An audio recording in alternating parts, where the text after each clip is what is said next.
It was a scorching July afternoon, the kind that could melt asphalt and fry an egg on the hood of a pickup. The ranch shimmered in the heat haze, and my pool, a crystal blue oasis surrounded by cedar decking, looked like heaven.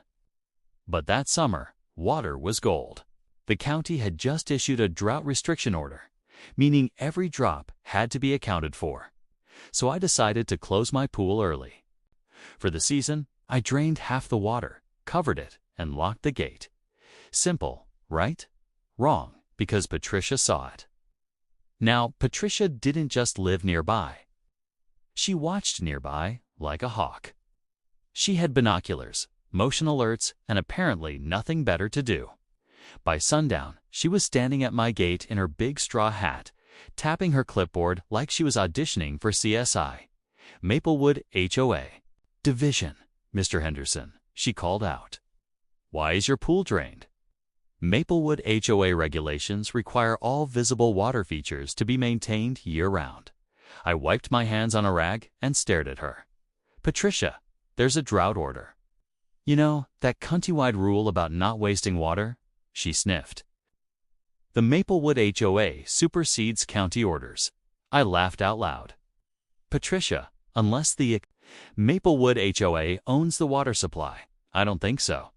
She frowned. I'll have to report this. Be my guest, I said. But you might want to Google jurisdiction before you do.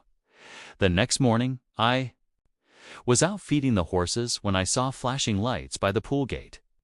2 police SUVs, a Maplewood HOA representative, and Patricia, standing with her arms crossed like she'd just busted a drug cartel.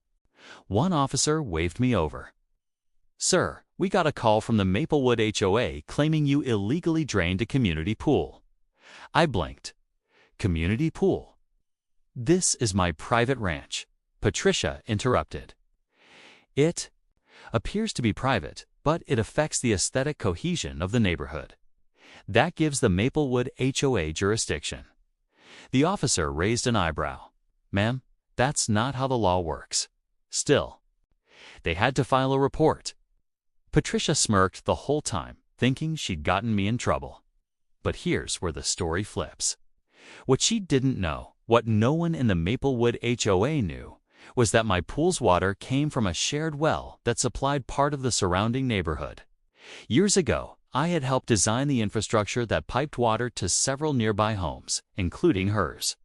And according to the county drought order, any misuse of the water system, like filing a false claim that led to unnecessary drainage checks, triggered a fine. Not just a small one. A $2.5 million environmental fine. 2 weeks later, the Maplewood HOA president called me. His voice was shaking. Mr. Henderson, apparently we're under investigation from the county's water authority. Something about unauthorized enforcement actions and interference with drought protocols. I grinned. Ah, yeah. That happens when someone calls law enforcement over legal water usage. The state doesn't like false reports, Patricia burst into the call. I could hear her through the speaker. This is outrageous. You can't punish us for protecting the community image, I replied, Patricia. Your community image just cost the Maplewood HOA $2.5 million. Maybe next time, let the experts handle water management. A month later, the fine was finalized. The Maplewood HOA was forced to liquidate part of its beautification fund and cancel their pet project, a massive decorative fountain Patricia had proposed for the entrance of the neighborhood. And the best part, the county issued me an official commendation for complying with drought protocol and protecting regional water integrity.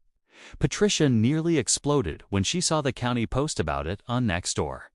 Local ranch owner commended for conservation efforts after false Maplewood HOA complaint. The comment section was brutal. One neighbor wrote, Patricia tried to sink him, ended up drowning the Maplewood HOA. A few weeks later, she tried to walk by and mutter something about unfair regulations. I just smiled, lifted my glass of iced tea, and said, Stay hydrated, Patricia. You're paying for it now. She stormed off, muttering something about moving to a neighborhood that respects authority. Subscribe to HO Conflict Story for more.